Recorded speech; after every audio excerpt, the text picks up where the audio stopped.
Hi, everyone, and welcome back to Brian's Horror Corner, and welcome to this horror series season review video as part of my 2-month series where I'm taking a look at the entire Tales from the Crypt TV series from the 90s. Today, we're going to take a look at season 4 of Tales from the Crypt, which aired in 1992. So yeah, I've watched and reviewed the first 3 seasons of Tales from the Crypt. Those are up on my channel if you want to check them out. But getting into season 4, though, um, this was a tough season actually for me to rank because it's probably the strongest season of the show, at least so far. I can't speak to the last 3 seasons yet, but yeah, I had a hard time coming up with just a top 5 favorite, and I also had an equally hard time coming up with any kind of bottom 3 because for season 4 there were 14 episodes, and I didn't give a less than 3 out of 5 to any. I thought they were all really strong episodes. Some of them worked better than others for me. So we'll go ahead and get into that, but yeah, as far as special features go, this one probably has the least of the special features. There's just a commentary for one of the episodes, What's Cooking, by Crypt Keeper John Kassir, writer Al Katz, and series chronicler Dibby Deal.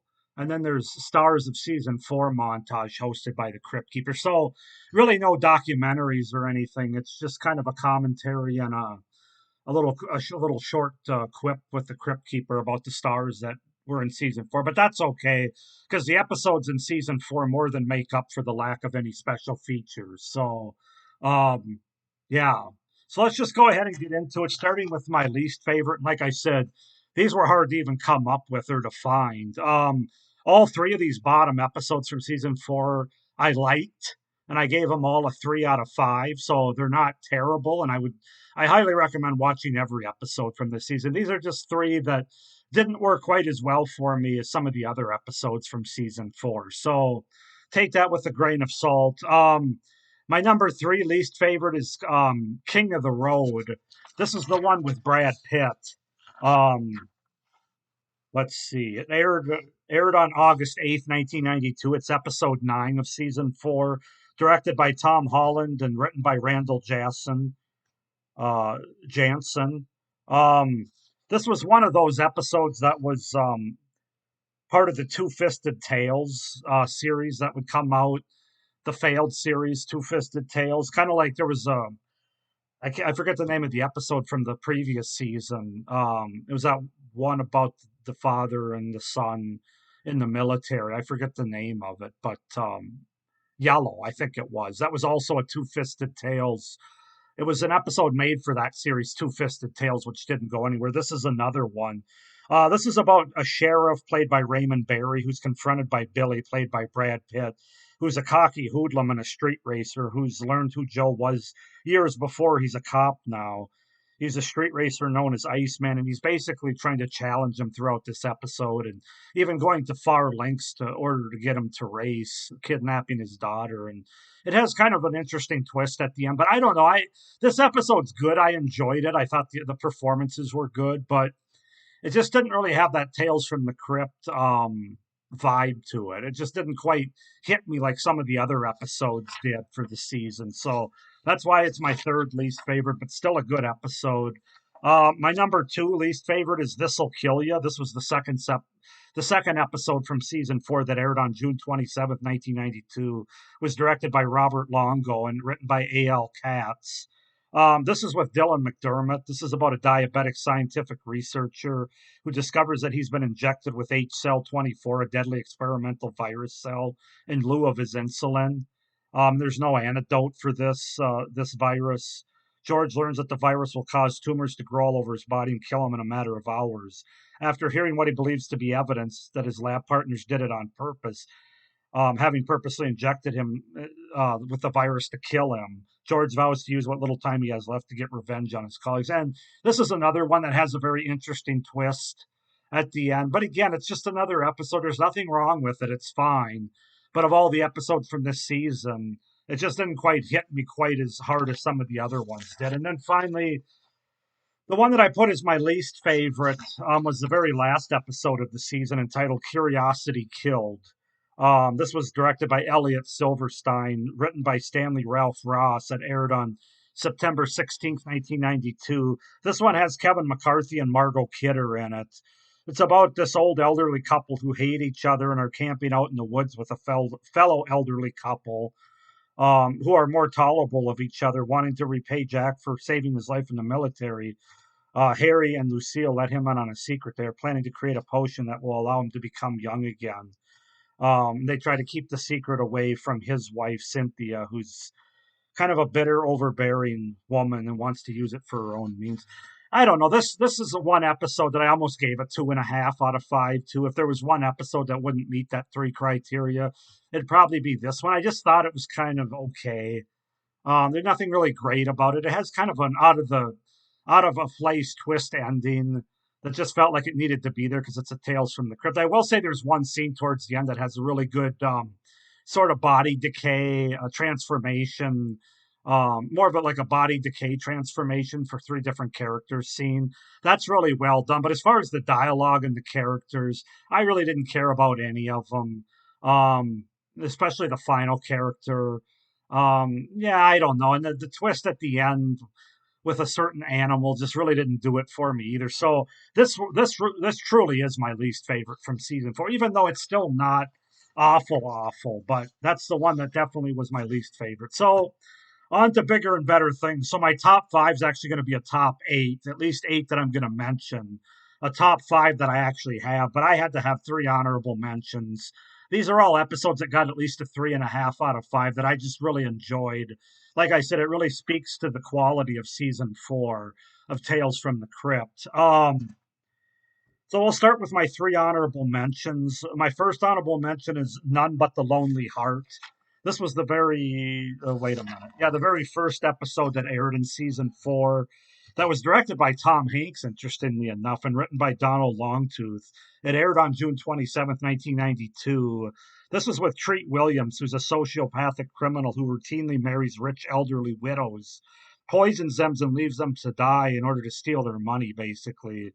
Um, um, he discovers someone's onto him with the last gal that he does this to, and he gets a series of notes. Someone knows what he's doing, and he better stop it or he'll face dire consequences. This episode was really good. The ending was really good. It was very creepy, very good gore makeup, very good makeup effects. That's what stood out about this one. I thought the directing by Tom Hanks was quite good as well, and Treat Williams was had a good performance in this one. So that's my first honorable mention. Another one I have to give mention to is the episode entitled "Seance." I gave that None But the Lonely Heart a 3.5 out of 5. I gave Seance a 3.5 out of 5. This was directed by Gary Fletter and written by Harry Anderson. It aired on July 4th, 1992, 4th of July.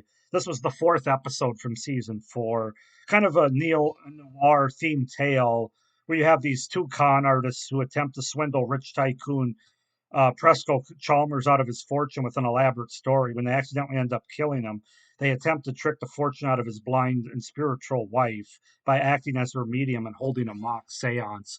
And let's just say things don't go exactly how they planned. Another episode that has a really good twist at the end that I didn't see coming, with really good gore makeup effects. And it's creepy.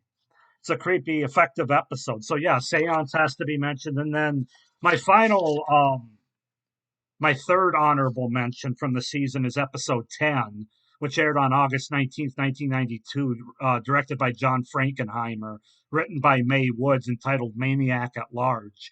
This almost made my top five. In fact, I almost had it pinned in as my fifth episode, and then I forgot one, and I said, nah, I have to put that one on there. So this was probably my highest ranked honorable mention episode, if that means anything to you. I also gave it a 3.5 out of 5, but this is with Blythe Danner or Blythe Danner, who, if you don't know, she's the mother in Meet the Parents. She's Nina Burns, basically, in all of those movies.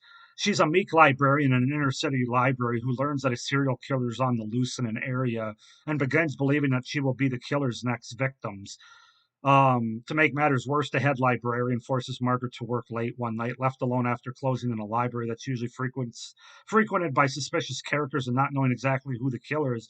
Margaret's paranoia ends up overwhelming her. And this might have the best twist out of the season. It's definitely one I didn't see coming. It was very effective and creepy. I thought Blythe Danner did a great job in this episode. Um, yeah, it's at nighttime. It's in a library. There's some creepy moments. Clarence Williams III is also in this episode. For those of you that don't know him, he's is probably most notably from Tales from the Crypt, or not Tales from the Hood from 1995. He's sort of the lead storyteller in that anthology movie. But yeah, I thought the performances were good. The atmosphere was good.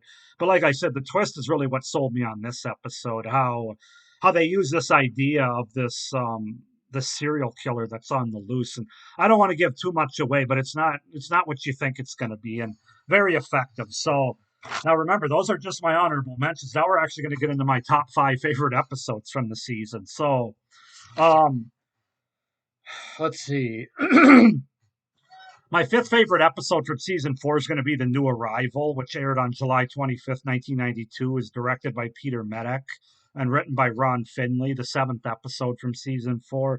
This has David Warner in it and Zelda Rubinstein. David Warner basically plays an arrogant and snobbish child psychologist who's a radio host and on the verge of cancellation. In an attempt to boost his Sagan ratings, he decides to do a series of episodes from the house of a regular caller, Nora, a strange woman who wants help for her deeply disturbed daughter, Felicity. Anytime you have an episode with David Warner in anything, it's going to be on a top episode or top movie list. He's just a phenomenal actor. Rest in peace. Zelda Rubinstein's also very good, most notably from Poltergeist movies. This is just a very atmospheric and very creepy movie. It's kind of got a haunted house setting to it.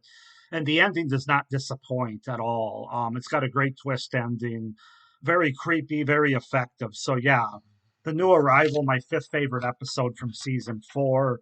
My fourth favorite episode from season four is going to be Beauty Rest. This was directed by Stephen Hopkins and written by Donald Longtooth. Aired on July 11th, 1992. The fifth episode of the season with Mimi Rogers and Kathy Ireland. It's basically about Mimi Rogers, who plays Helen, an aging model. She ends up losing a commercial deal to her younger roommate, Joyce, played by Kathy Ireland. When she learns that Joyce is also participating in a rigged beauty pageant, she attempts to knock her unconscious with sleeping pills to take her place, but she accidentally overdoses her, accidentally kills her by her overdosing. At the pageant, Helen eventually murders her rival, played by Jennifer Rubin from Dream Warriors, Nightmare on Elm Street 3. She's soon named the winner and gets a big break, only to learn at the pageant, in typical Tales from the Crypt twist fashion, the grand prize isn't quite what she thinks it is, as a macabre autopsy theme. So, yeah, that one you can kind of, I don't want to say you could see it coming. It's a very effective episode, and I think Mimi Rogers did a really good job as the lead here. And there's a lot of good eye candy in this episode, but it's just a very effective episode. Buck Henry's also in the episode. He's really creepy and does a great job. I just really enjoyed this episode. It was highly entertaining, highly effective with a great plot twist. So that's my fourth favorite. My third favorite is going to be, I gotta find it now. It's towards the end of the season. Strung Along. This is episode 12, directed by Kevin Yeager and written by Yale Udoff, that aired on September 2nd, 1992. This is with Donald O'Connor.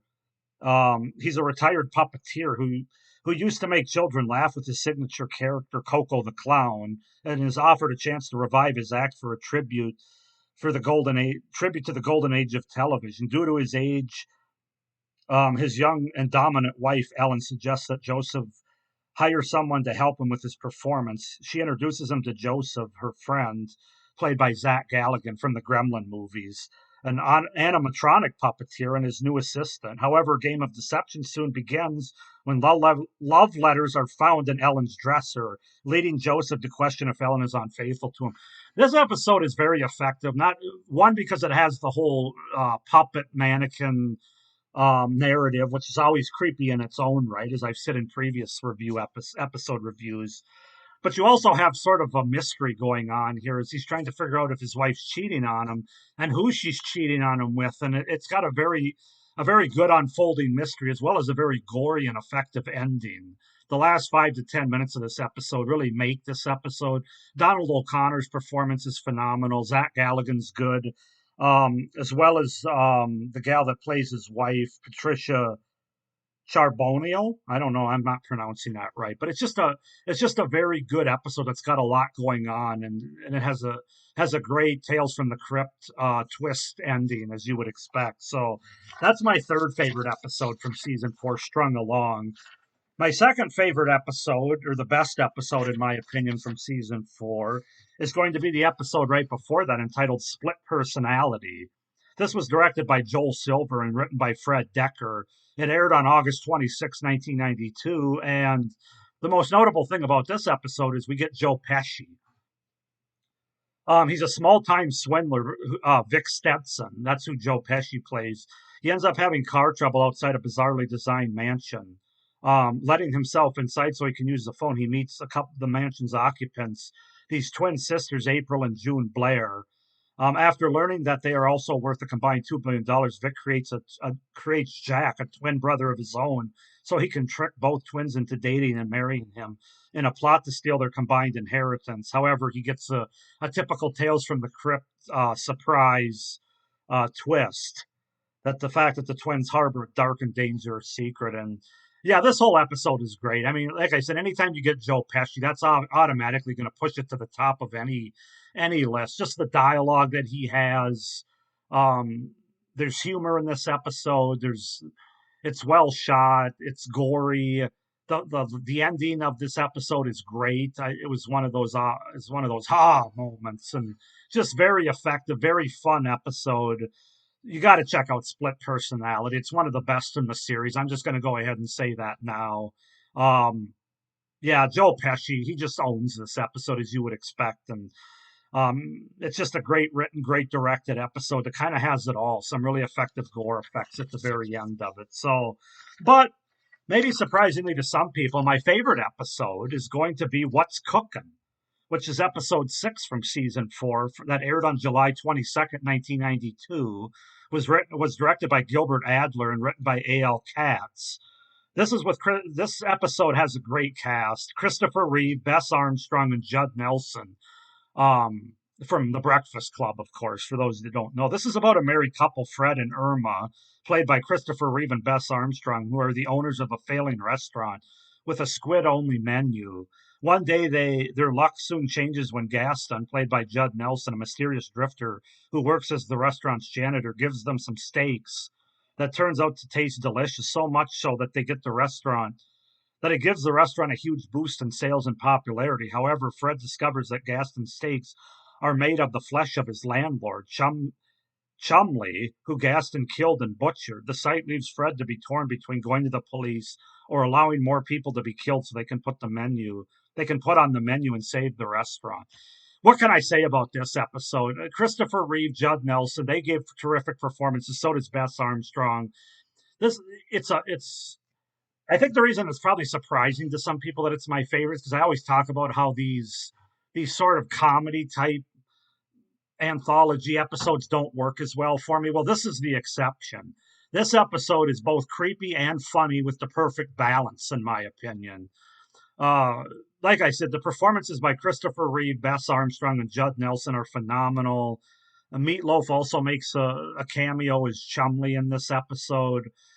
But it's really the balance between humor and horror, I would say, that really sells this episode. It's wonderfully directed. It has a great twist. The last 10 minutes are awesome. One of the characters that we want him to get his comeuppance does. Um, it's just great. It's all around entertaining. One of the most entertaining Tales from the Crypt episodes that I've seen. Definitely check out What's Cooking, the best episode from season 4, on a long line of many great episodes from season 4, but it's my favorite episode of season 4. What's Cooking? I think part of it too might be because Christopher Reeve's no longer with us, and this was a couple years before his paralysis accident. And he's just great in this episode. And I love Christopher Reeve. He is Superman to me. I just got to throw that out there as a caveat. But yeah, great. It has it all. It has some mystery. It has some gore. It has some scares, and it has some humor. What else can you say? Great performances. It's got everything you could want in a Tales from the Crypt episode. That's why it's the best of the season. So that's my review for season 4, the best season, I'll say at this point anyway, for Tales from the Crypt from the 90s. Please like this video and hit the little notification bell down below so you don't miss any of my upcoming reviews for this series. Please comment down below your favorite episodes if you have any from season 4 of Tales from the Crypt, or if there's any episodes from season 4 that you don't like, comment down below. Please subscribe to my channel as well so you don't miss any of my great horror content. Not only the rest of this series for the month of April, but also what I have coming beyond that. So today's March 31st, so I'm about halfway through this series. Three seasons to go, which I'm hoping to get done through the month of April, moving provided. But thank you for watching this. Hope everybody's doing well, and stay scared. Bye.